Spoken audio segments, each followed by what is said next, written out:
Bom dia a todos. Vamos iniciando mais um evangelho. É sempre uma emoção muito grande estar aqui, encontrar todos e uma alegria incrível, não é? É o dia da família,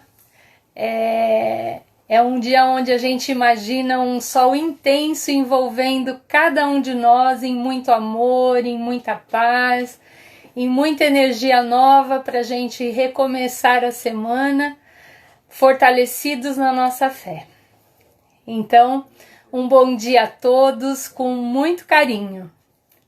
E vamos dando início ao nosso evangelho, iniciando aí primeiro com os nossos avisos da semana, não é? Avisos tão importantes para que todos nós possamos participar com a nossa casa.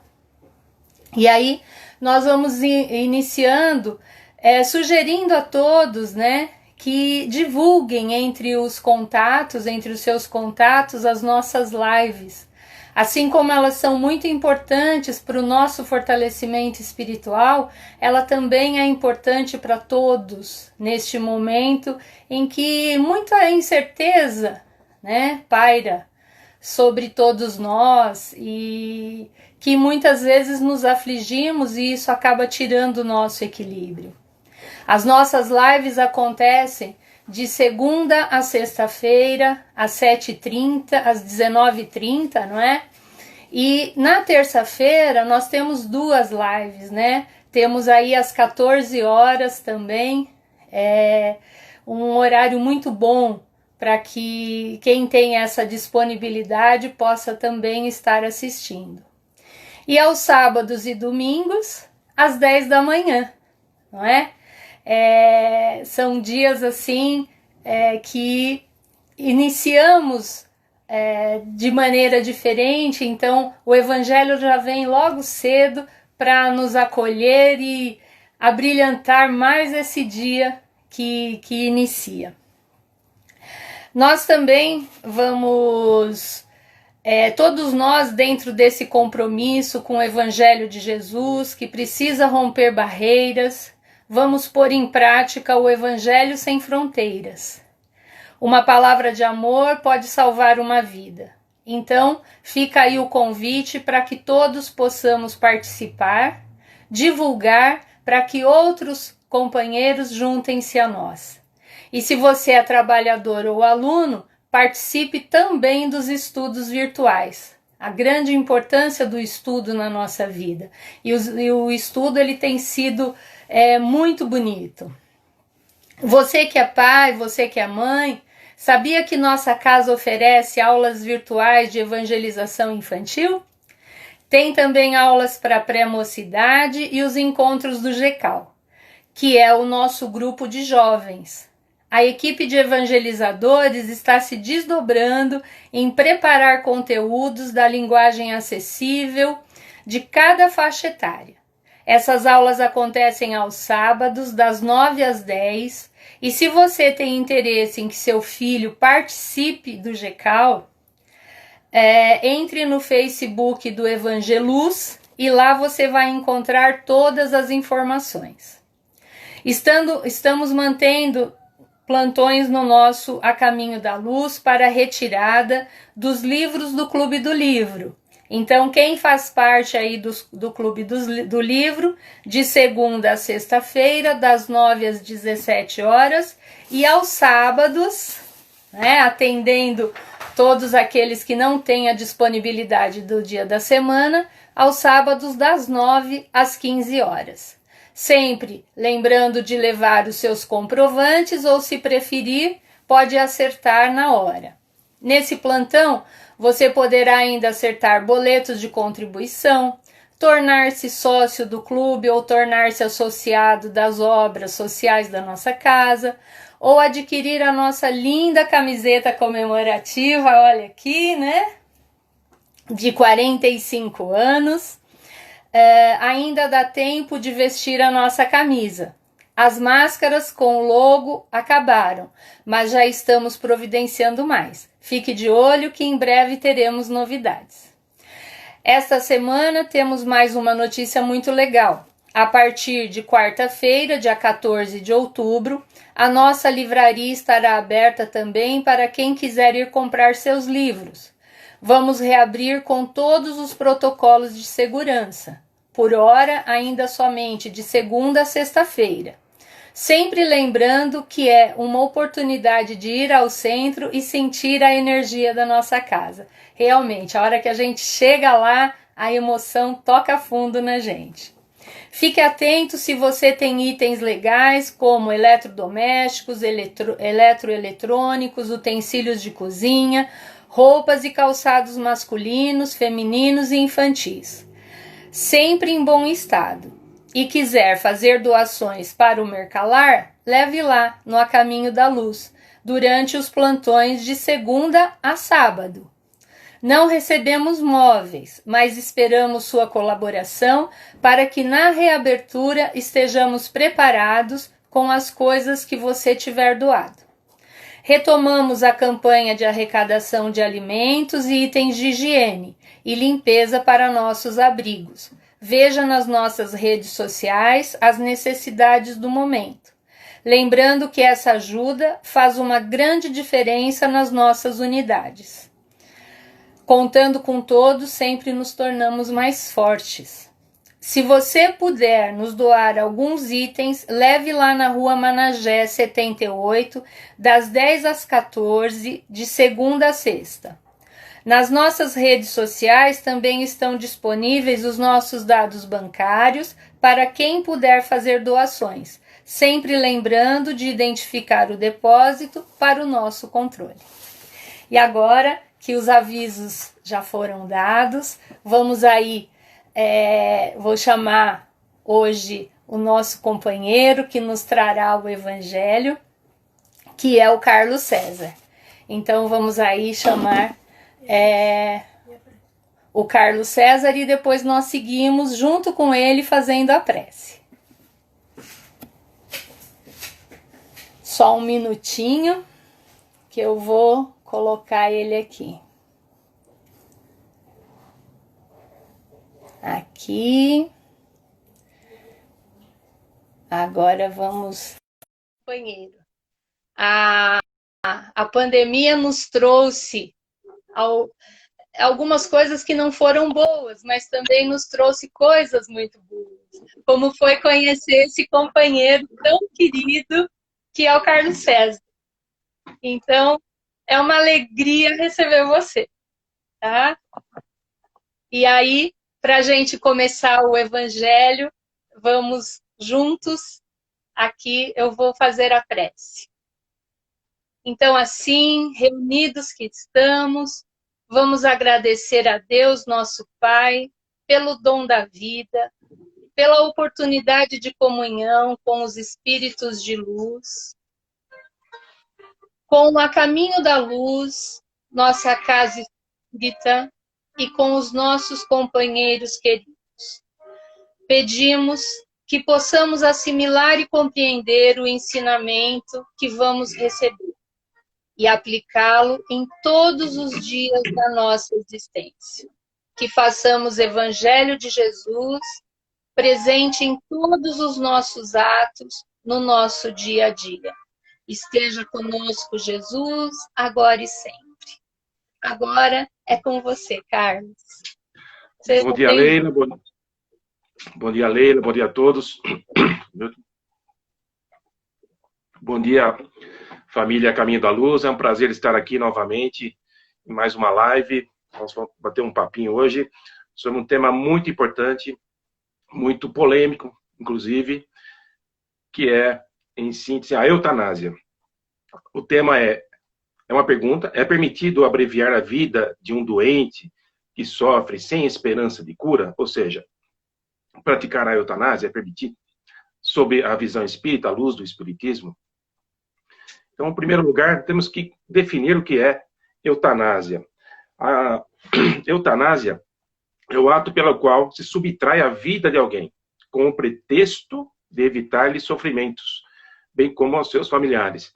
Então, o doente estaria sem esperança de cura, moribundo, e os profissionais, os familiares, mesmo se o doente não tiver condições de manifestar o seu desejo, optam pela prática da eutanásia, né? E essa prática no nosso país, ela é vedada, ela é considerada um crime, um homicídio, é como se fosse um homicídio. Então, o nosso país não abarca essa prática de abreviar a vida de um doente. Ao contrário de outros países, como a Bélgica, a Holanda, que já a partir de 2001, 2002, já autorizaram legalmente essa prática da eutanásia. A eutanásia, ela é um termo de origem grega, né? O eu significa bom e tanásia é a morte. Então seria a boa morte, né? Na verdade, do ponto de vista material.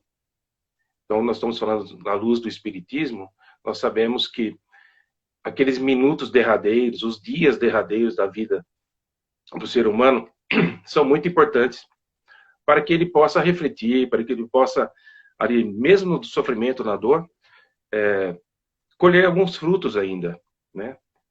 Então, abreviar a vida de um ser humano que está nessa situação pode causar a ele danos espirituais muito severos, pode causar prejuízos muito grandes.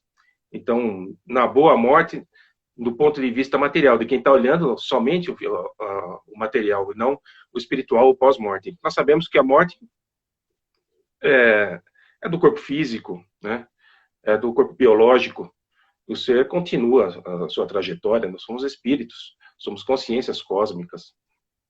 Então, a eutanásia, ela pode causar sérios danos, a exemplo do livro Obreiros da Vida Eterna, sei quem conhece o livro, da coleção André Luiz, o desencarne do Cavalcante, né? Então ele relata ali que é uma passagem muito difícil do Cavalcante, o Cavalcante resistia ao desencarne, à morte, e ele já estava ali no hospital, uma situação deplorável, né? O André Luiz escreve ali que estava a questão da carne mesmo, já apodrecendo, já não tinha mais o que fazer. E ele segurava, o espírito segurava o corpo físico, mesmo naquele estado, porque que ele tinha medo de morrer, e outro que ele queria ver a ex-esposa que o havia abandonado. Ele queria pedir perdão para a ex-esposa que o havia abandonado. Então, naquele momento ainda, derradeiro, aquele finalzinho, né, de vida biológica, esse espírito queria, por todas as vezes, encontrar a ex-esposa. Só que a ex-esposa já tinha desencarnado, fazia um ano.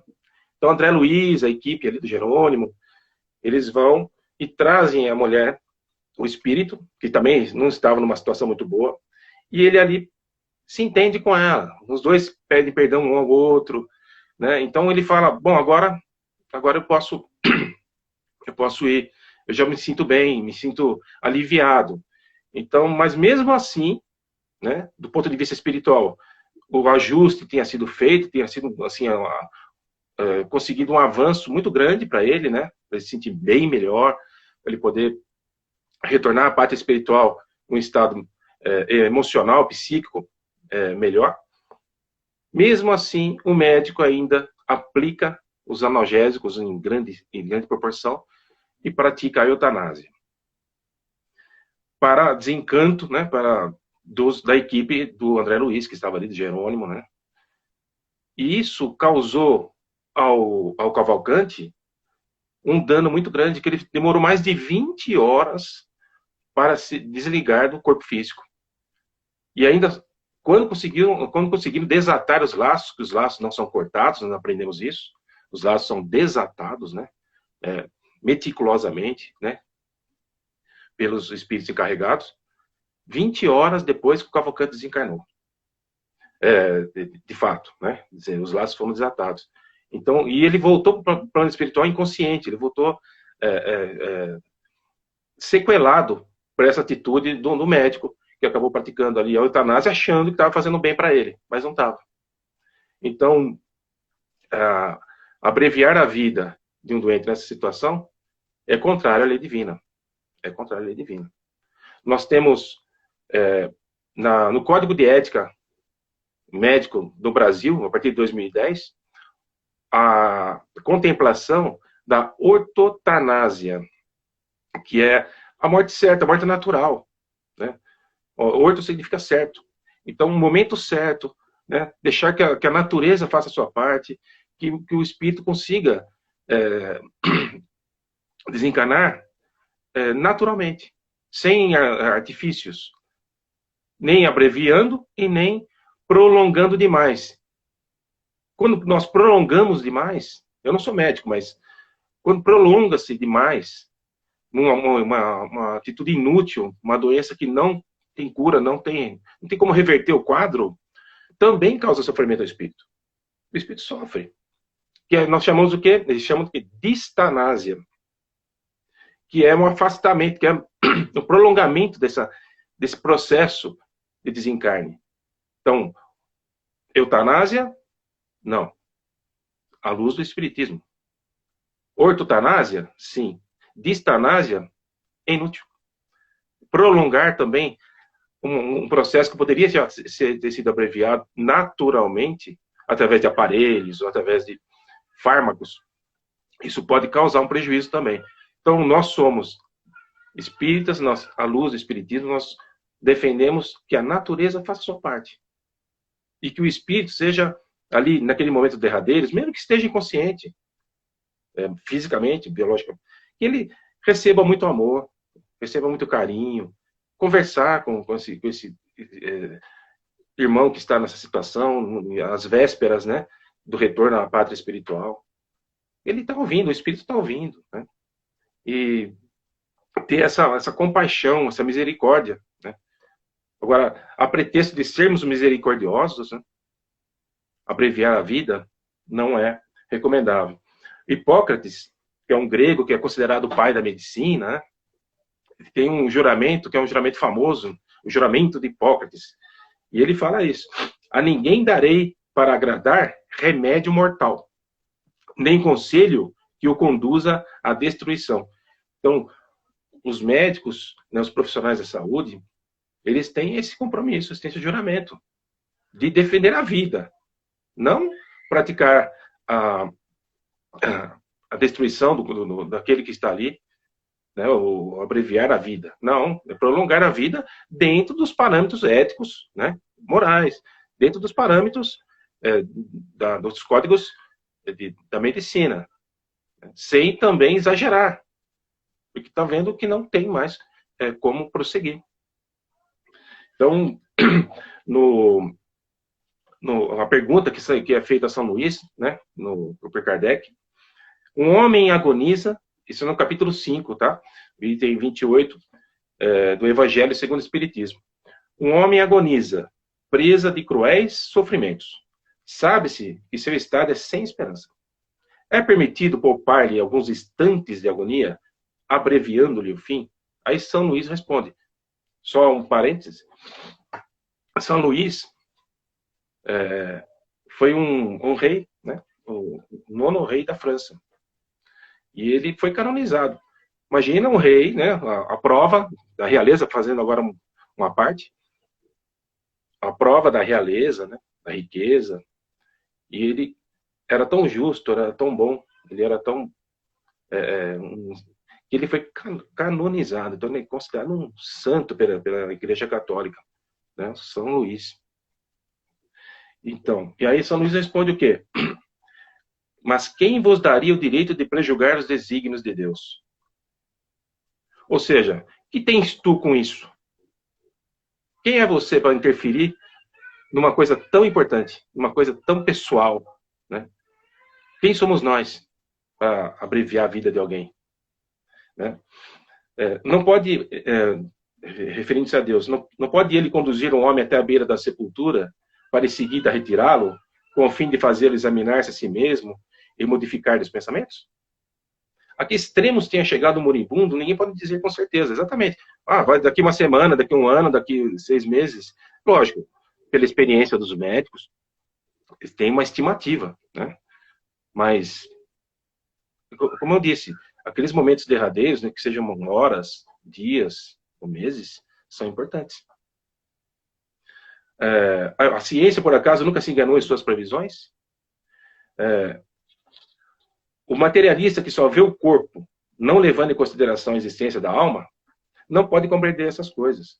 Mas o espírita, que sabe o que se passa no além-túmulo, conhece o valor do último pensamento. Aliviar os sofrimentos. Então, o nosso dever é aliviar o sofrimento. Seja doando amor, né? Estando ali junto, proporcionando que ele não sofra tanto com o analgésico. Hoje nós temos recursos inúmeros, né? A medicina avançou demais e os medicamentos também. Então, há como colocar em prática a medicina paliativa. Né? O paliativo, que é diminuir o sofrimento, né? Proporcionar um bem-estar ao doente, que está à véspera de retorno à parte espiritual. Então, esse paliativo, em todos os sentidos, né? Emocionais, com os fármacos, com o amor que a gente vai dedicar. Muitas vezes o paliativo, não necessariamente no hospital. Aconteceu com meu pai. Meu pai estava já com câncer em 2013 e ficou ali uns dias num setor de paliativos no Hospital do Câncer, lá em Jaú. E ali, assim, realmente é uma coisa muito impressionante, né? E todos que estão ali estão no paliativo. Vários doentes. E quando ele retornou para casa, já que é paliativo, então paliativo em casa. E o bem-estar dele melhorou muito. Ele teve ainda algum tempo para poder desfrutar da companhia dos familiares, né? Se despedir. Eu me despedi dele dias antes. Né? É longe, a cidade é longe. Mas a gente teve aquele convívio ainda, né? De poder proporcionar a ele o melhor, o que estava à disposição, o que era possível fazer, né? Então, essa medicina paliativa, é o caminho. É o caminho. Não tem o que fazer. Agora, a eutanásia, eu estava vendo, falei da Bélgica, da Holanda, né? Nós temos um país aqui na América Latina que também autoriza a eutanásia, que é a Colômbia. Eu não sabia, existe uma associação dos direitos da boa morte, alguma coisa assim, que eles buscaram judicialmente, né? Judicialmente não, buscaram os legisladores a autorização para a eutanásia. Então, na Colômbia é permitido a eutanásia. Então, esses países estão indo na contramão, né, do que nós acreditamos, a contramão de uma evolução espiritual, de uma consciência espiritual. Né? Eles estão indo num caminho materialista ainda. Né? Simplesmente se atendo ao corpo físico. Estamos aliviando o sofrimento. Não está aliviando o sofrimento. Eu estava vendo também, interessante colocar, poxa, mas, Carlos, e a eutanásia em relação aos animais? Né? Que é muito comum. Né? Nós vemos nas clínicas veterinárias, temos que sacrificar um animal, que ele não tem mais esperança de cura, né? Ele está nessa situação. Eu estava vendo o Marcel Benedetti, né? Já é um irmão espírita, médico, veterinário, já desencarnado, e ele tem vários livros, Todos os Animais Merecem o Céu, tem vários livros, né, do Marcel Benedetti, sobre os animais. Ele dedicou aos seus estudos, né, as suas obras são todas voltadas para o princípio inteligente, né, dos animais, as almas dos animais. E ele fala, na opinião dele, que é correto praticar a eutanásia. Porque o sofrimento ali para o animal não vai ter valor, não vai, porque já vem sofrendo, né, ao longo das encarnações, das trajetórias, né, no mundo animal. Então, se ele ficar ali sofrendo, tendo dor, ele não vai aprender nada com isso. Porque ele não está em provas, ele não está em expiação. Diferente do ser humano. Então, nós sim, essa dor, esse sofrimento pode trazer um aprendizado muito grande. Né? Principalmente trazer a humildade. A humildade diante da morte. Quando nos deparamos diante da morte, né, ela está bem aqui na sua frente. Você está sentindo. Aí nós percebemos que nós somos orgulhosos, né? E é invencível. E nós, por mais que tenhamos cargos, posições, dinheiro, essa situação é invencível. É uma lei da natureza. E hoje os animais não. Então ele fala que é recomendável.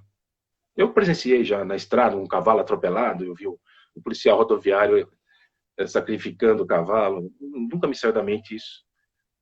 Mas ele não tinha opção. O cavalo não tinha opção. Então, nesse aspecto, eu achei interessante colocar. E a gente sempre pergunta no centro espírita sobre os animais, né?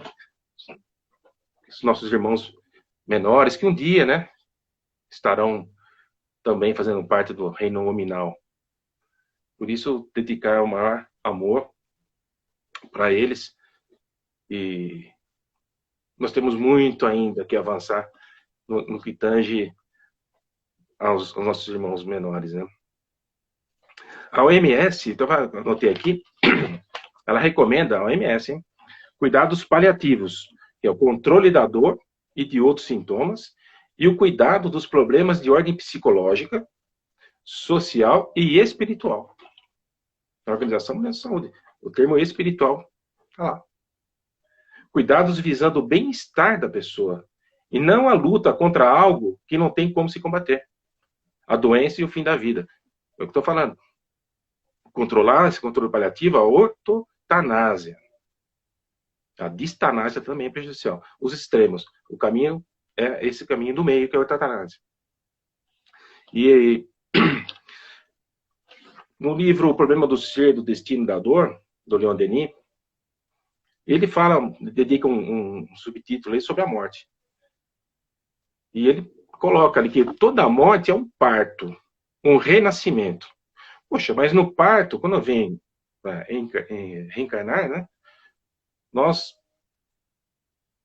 tomamos todas as cautelas, né, para que a mãe tenha um bom parto, para que as coisas corram da melhor maneira possível, assistência médica, né, todo um planejamento, né, um investimento para que tudo corra bem, né. Agora, na hora do desencarne, não. Na hora do desencarne, vai lá, aplica uma injeção e já era. Né? Então, nós sabemos que esse espírito que está retornando tem que ser bem recebido de braços abertos. Sabemos que é um espírito que está recomeçando uma trajetória. E não é fácil, né? Reencarnar não é fácil. Né? Muitos dos espíritos resistem à reencarnação, porque sabem que aqui não é brincadeira, né? Aqui é luta, é trabalho, né? É muito complicado. E o Victor Hugo falava, né, que a alma encarnada é como um pássaro que voa carregando a própria gaiola, né? Então, está dentro da gaiola, então a gente consegue se manifestar, se expressar, mas está uma prisão, né? Dentro desse corpo físico. Né? Só temos aquele momento de liberdade durante o desprendimento pelo sono fisiológico, que é uma válvula de escape, o espírito não ficar né, sentindo realmente numa prisão. Então ele fala, é um parto, é um renascimento. Né? Os mortos são os vivos do céu. Esse é o Leon Denis que fala. E ele fala também que no instante da morte quase nunca há dor. Morre-se como se adormece. Então nós temos no céu e inferno lá, o medo da morte, né? É lógico, nós temos toda mudança, né? Uma mudança radicalíssima. Né? Nós saímos daqui e retornamos à parte espiritual e vice-versa, né? Nós saímos, então nós tememos pela dor. Todos os seres, os budistas falam, né? Todos os seres aspiram à felicidade, aspiram a se livrar da dor. Ninguém quer ter dor, quer sofrer. Mas é um processo natural, né? É um processo de ida e vinda, até nós conseguirmos galgar patamares superiores, né? E também nós temos, nessa questão de abreviar a vida, em alguns países são autorizados o suicídio, né? Assistido. Então, o doente está ali e é fornecido a ele todo um aparato para ele cometer o suicídio. também é lamentável, segundo o Leon Denis, né, a deserção do combate à vida. O suicídio é uma deserção. É muito complexo, a gente, Emmanuel fala isso, até que não, eu anotei aqui, que o suicídio, a gente não tem como penetrar na mente da pessoa que pratica o autocídio, também que é chamado autocídio, né? O que passa na cabeça da pessoa. É uma deserção, é um abandono, é uma desistência, né? E segundo o Livro dos Espíritos, acho que é a questão 953, 54, eles falam que nós não temos esse direito. Os Espíritos respondem, nós não temos o direito de cometer o suicídio. Tem várias questões ali, falando sobre o suicídio, as consequências, né? O que se passa na vida espiritual após a prática do autocídio, os danos causados. E, infelizmente, nós temos visto a eutanásia em si, é difícil, né, de a gente dizer quantas eutanásias estão sendo praticadas, né? Porque a gente não está lá no hospital para saber. Só quem está ali que sabe se ele deveria... Teve uma médica, né, infelizmente, aquela médica lá em Curitiba, né, que estava abreviando a vida dos idosos, a pretexto de abrir vaga, né? A pessoa vira um estorvo, quer dizer, é um ser humano que está ali, e você vira um estorvo, tira do meio, abre vaga. É um crime, né? Tanto é que ela foi punida, né? Não sei o que passou pela cabeça dela, porque o juramento de Hipócrates é outro, né? E ela prestou o mesmo juramento. Então, tem um livro também, Temas da Vida e da Morte, está aqui, fácil, não está, que ele fala que o Manuel Filomeno de Miranda, né, do Divaldo Franco, psicografado pelo Divaldo Franco, ele fala que morrer do ponto de vista espiritual nem sempre é desencarnar. Depois eu continuo. Morrer e desencarnar é diferente. Poxa, mas a gente não aprende que morrer e desencarnar é a mesma coisa? Não. A morte é do corpo biológico. O desencarne, como eu disse, do caso do Cavalcante do Breus da Vida Eterna, 20 horas para desencarnar. Então, o corpo dele estava falecido. As funções biológicas não existiam mais. Mas ele estava encarnado ainda. Ele estava ligado ao corpo físico. Então, desencarnar, desatar os laços, não é igual à morte. É interessante. Isto é, ele fala, morrer nem sempre é desencarnar. Isto é, liberar-se da matéria e das suas implicações. Então, para o espírito se liberar, é o que acontece com suicidas, né? Quem leu Memórias de um Suicida, da Ivone da Amaral Pereira, vê ali que os suicidas, muitos suicidas, nem todos, depende das circunstâncias, depende do grau de, entre aspas, de loucura, de inconsciência do ato que praticado. Muitos acompanham a putrefação do corpo físico. Ficam ligados ali por meses, por um tempo ali ao corpo físico, acompanhando a deterioração do corpo, né? Então é um sofrimento muito grande, né? Então, por isso que eu falo, o corpo está morto faz tempo já, mas ele não desencarnou. Então, por quê? Porque o autocídio tem consequências gravíssimas do ponto de vista espiritual. Eu fiz uma pesquisa, não faz pouco tempo, por ano, na cidade de São Paulo, são cerca de 650 suicídios. Tem ano um pouquinho mais, ano um pouquinho menos. A imprensa não divulga porque é uma questão de ética, é uma questão de respeito à família, respeito da pessoa. Então a gente praticamente não fica sabendo. Fica sabendo assim, ó, meu vizinho pulou da janela, outro se enforcou, outro deu um tiro. Mas se a gente for ver a proporção, quase 2 pessoas por dia se matam em São Paulo. Só na cidade de São Paulo, não estou falando do estado. Cidade de São Paulo. Não estou falando da região metropolitana. Na cidade de São Paulo, na capital. Então, se nós ampliarmos essa pesquisa, né, para o estado, para o Brasil, é uma coisa assim impactante, né? É uma coisa muito triste, muito triste. E às vezes por motivos banais, né? São os mais variados motivos, né? Então ele fala, bom, continuando com o Manuel Filomeno de Miranda, ele fala que a desencarnação real ocorre depois do processo de morte orgânica, diferindo em tempo e circunstância, né? De indivíduo para indivíduo. Então, vai ficar preso ao corpo físico, depende do indivíduo e depende da circunstância, né? Por um tempo indeterminado.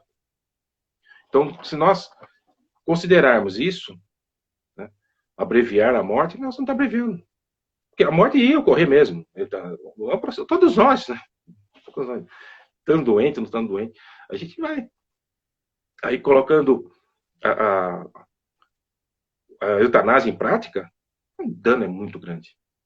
É lógico, tem casos que a gente observa de morte cerebral, né, comprovada a morte cerebral. Eu não entendo, assim, não sei quais são os critérios para se definir uma morte cerebral, né? Afirmar categoricamente que a morte cerebral já ocorreu. Mas, vamos desligar o aparelho? Lógico, porque senão está nem praticando o quê? A distanásia. Chega uma hora que não tem mais o que fazer. Então, ficar segurando esse espírito ali, né? A pretexto de tentar salvá-lo com uma coisa que é inútil. Então, a distanásia seria uma inutilidade, seria um sofrimento a colocar. Então, nós temos que alargar a nossa visão acerca da morte, né? Observar e colocar em prática aquilo que nós, no que nos diz respeito, né? Colocar em prática, né? Em ocorrendo com familiares, recomendando, falar, olha, não faça isso, né, o espírito prossegue, tenha misericórdia, confie em Deus, né, na misericórdia divina, ninguém está desamparado, nós sabemos disso. Né? Então, sair por aí abreviando a vida de um ser humano não pode ser tolerado, né, porque, como disse o Divaldo Franco numa das suas palestras, ele fala, que tens tu com isso? Na antiga Roma, os gladiadores, né, estavam feridos, né? Aí eles iam lá e matavam, né? Tá sofrendo, tá, mata. Então nós temos aí, na época, na Roma Antiga, em Esparta, nascia aleijado, nascia com problema, já matavam. Né? Os índios, eu ouvi falar que até os índios aqui no Brasil fazem isso. Algumas tribos, né? Então, eu acho que é isso. Tem que colocar. O caso do Cavalcante, que é do André Luiz, que eu falei do Preso da Vida Eterna, caso verídico, né? O André Luiz colocou para nós, ele simplesmente repassou aquilo que ele vivenciou. Então, ali é descrito como pode um profissional da medicina, não que ele tenha tido dolo, né? Muitas vezes a intenção é boa, a intenção materialista, ele não tem essa visão mais ampliada, né? Tentando fazer o bem faz o mal. Tentando ajudar, acaba prejudicando. Então, repetindo, segundo a visão espírita, eutanásia, não. Ortotanásia, sim. Que é a morte natural. Deixar as coisas acontecerem. Deixar a natureza fazer o seu processo. E a distanásia, que é a insistência na retenção desse espírito, que é do físico, não, sofrimento também. Né? Não nos cabe. Por mais que tenhamos aparelhos sofisticados, né? Por mais que tenhamos recursos, é inevitável. Nós vamos retornar à parte espiritual. Todos nós vamos retornar. De um jeito ou de outro. Por bem ou por mal. Né? Querendo ou não querendo. Não, é invencível. É uma lei natural. Se nós estivermos alinhados com as leis naturais, né? Com humildade, com muita fé, né? A gente vive melhor e quando chegar o nosso momento derradeiro, que nós possamos fazer um bom retorno, levando conosco a nossa bagagem, né?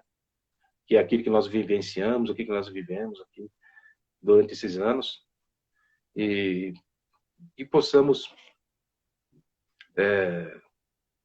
agir dessa forma em relação aos nossos familiares também, quando chegar o momento, porque é inevitável.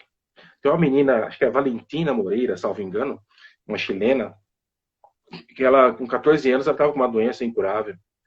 E ela peticionou a Michelle Bachelet, a então presidente do Chile, peticionou os pais pedindo que autorizasse a eutanásia e foi negado. O Chile não autoriza esse tipo de procedimento. Ela acabou desencarnando depois pelo próprio processo degenerativo da doença. E foi melhor para ela, uma menina bonitinha, 14 anos, era o momento dela, ela tinha que retornar antes. Né? Então é isso, gente. Eu queria passar que nós possamos acreditar na misericórdia divina, ter muita fé. Né? É lógico que a perda de entes queridos, a gente sofre, a gente espírita, né? A gente fica, quando algum companheiro desencarna, né? Meus sentimentos nos grupos, porque é um momento de transição, né? A família sente a falta, há um sofrimento. A gente ainda não sabe lidar muito bem, né? Mas muita fé, sabendo que a vida prossegue, né? Que a verdadeira vida é lá. E aqui nós estamos de passagem. E fazendo o melhor, fazendo o bem, né? Com muito amor e com muita resignação, né? Que a resignação nós sabemos que é o consentimento do coração. A obediência é o consentimento da razão. Né? Está no Evangelho segundo o Espiritismo. Então, com resignação, né? Com sentimento, obedecendo às leis divinas, com resignação. Né? Entendendo como as coisas funcionam. E é assim que a gente vai prosseguindo. E, mais uma vez, obrigado pela oportunidade dessa live. Um prazer estar com você, Leila, mais uma vez. E que tenham todos um excelente domingo, com muita paz em vossos lares e em vossos corações. Muito obrigado a todos. Que assim seja. Foi muito bom. Foi uma reflexão assim muito clara, muito objetiva, que com certeza tocou o coração de cada um e também a nossa forma de pensar, né? Foi muito bom. É muito bom estarmos juntos e eu Obrigado, que Leila. agradeço também essa oportunidade, Carlos. Que Obrigado, você e Leila. sua família também tenham um excelente domingo e uma semana aí de muita paz e que em breve a Obrigado. gente possa estar se encontrando. Com Muito certeza. Muito obrigada. obrigado. Obrigado, Eu Leila. vou pedir, obrigada a você. Eu só vou pedir agora para você mesmo desconectar para que eu Sim. possa chamar aí a nossa companheira para fazermos o encerramento. E olha, gratidão pela palestra de hoje. Muito obrigada. Obrigado. Valeu, Leila. Tchau, tchau, gente. Tchau, fica com Deus. E agora eu vou chamar uma amiga nossa muito querida que também estou muito feliz em reencontrar. E aí ela já está sendo convidada. Deixa eu ver aqui, peraí. Aqui. Ai. E aí nós vamos aguardando essa nossa amiga muito querida, que também está muito ligada ao sábado, ao domingo. Bom dia, Rita! Bom dia. Queria te ver. Bom, eu Muito também bom. estou contente. Que bom que deu certo, né? Olha, foi muito tranquilo. Obrigado pela aula. O evangelho foi muito legal Muito e muito bom para a nossa reflexão, né? bom dia para a família Então, da Luz. Muitas saudades, muita emoção de estar aqui do outro lado. Também não vejo a hora de voltar, né? Mas em breve, se Deus quiser, logo a gente está de volta. Obrigada, viu, Leila, por me convidar. não, foi uma alegria. O som tá bom? Tá muito bom. Tá. O som, a imagem, tá Tá. perfeito, como o nosso domingo. Que bom.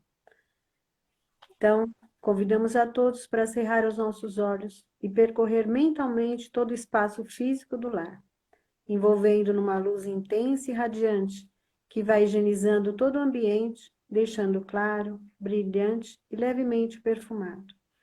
Que os irmãos espirituais presentes no nosso lar, que ainda não podem nos ajudar, sejam os envoltos do nosso amor e num facho de luz, sejam levados até a nossa casa de oração, onde serão amorosamente acolhidos pelos benfeitores espirituais.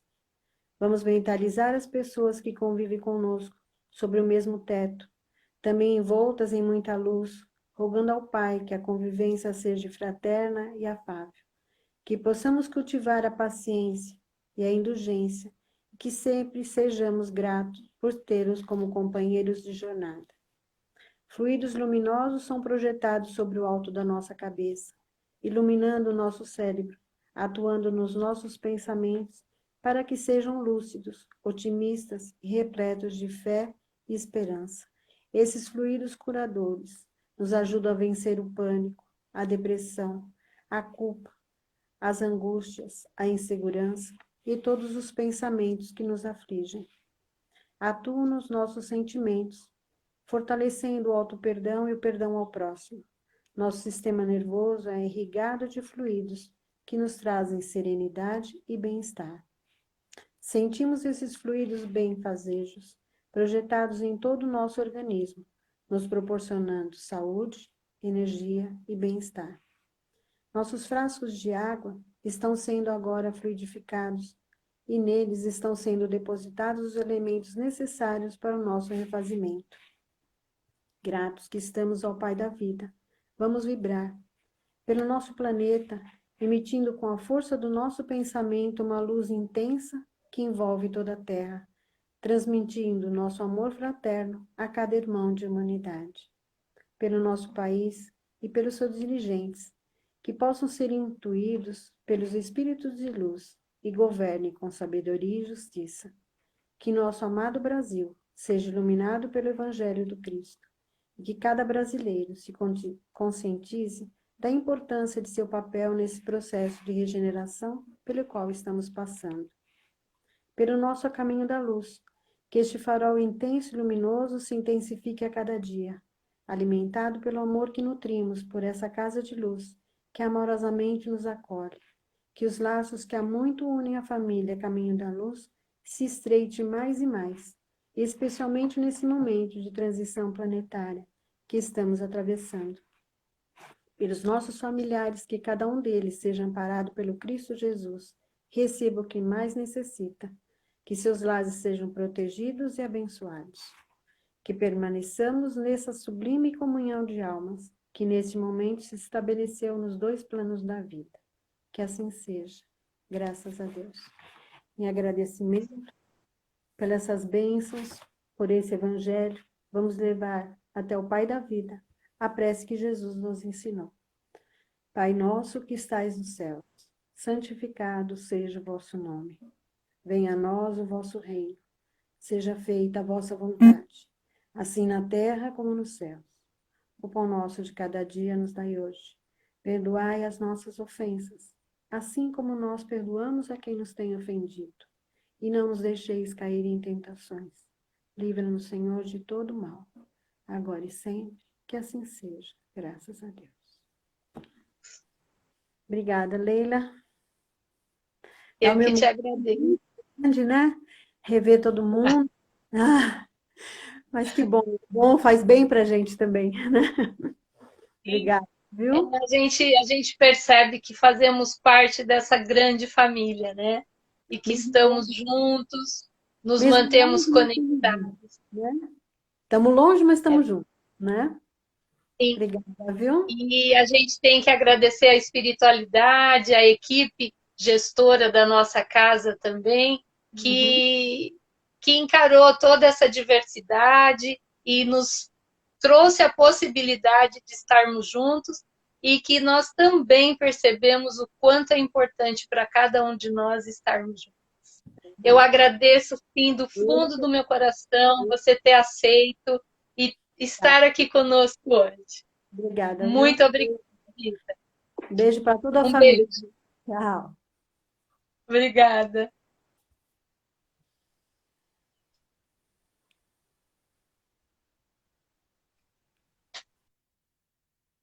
E assim, nós vamos encerrando o nosso evangelho desse domingo, iniciando a nossa semana com muita paz, com o nosso coração repleto de alegria por estarmos aqui juntos. Então, a todos, a todas as famílias, um excelente domingo. E fica aí um beijo no coração de cada um. Até o nosso próximo encontro. Fica com Deus.